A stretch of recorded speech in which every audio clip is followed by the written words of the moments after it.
Behaloscha, a vort from the Parshah. The holy Or HaChaim, Rabbi Chaim ben Attar of blessed memory, explains a verse in this week's Parsha about Pesach Sheni, the second Passover that is mentioned. The story that there were those who were either impure or on they were far away, and they weren't able to make it the first time, so they received the law of the second Passover. And then the Torah goes and states the laws of the Passover, the original Pesach, and says that if there was a man that was pure, etc., then that person would be liable for the kares punishment, which is cutting off punishment. So the verse is v'ha'ish asher hu tahor, that he was pure and he didn't make it, etc., then he can get kares. So he asks, why did the Torah delay informing us about the penalty for people who deliberately failed to observe the Passover legislation until now? Why has this not been spelled out in Parshah's Bo when it was originally laid out? So the Or HaChaim brings machlokes, a debate in Tractate Psachim, Daf 93a, between Rebbe and Rabbi Nassan,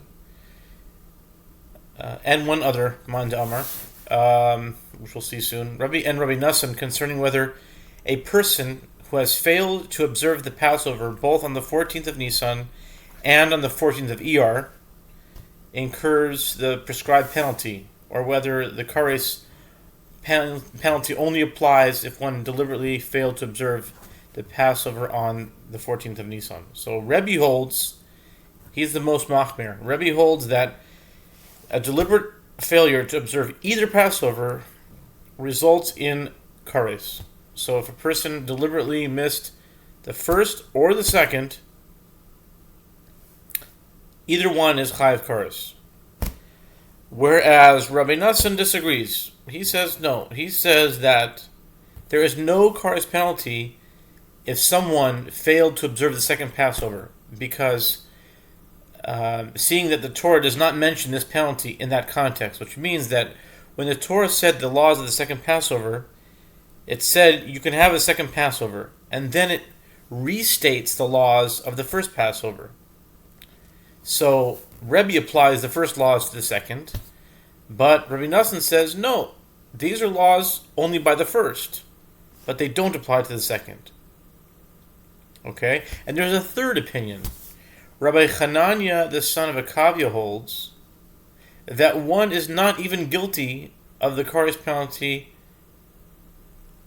for failure to observe the first one, unless he also failed to observe it on the 14th of Iyar.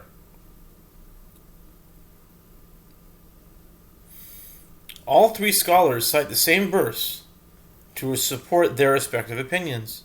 If the Torah had informed us about the penalty for deliberate non-observance in Parshah's Bo, it would not have been possible for three scholars to hold three different views on this subject.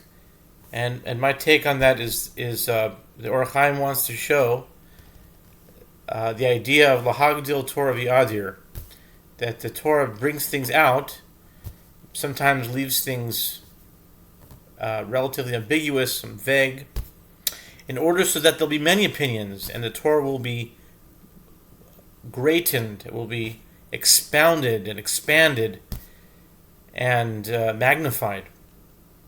Have a great Shabbos.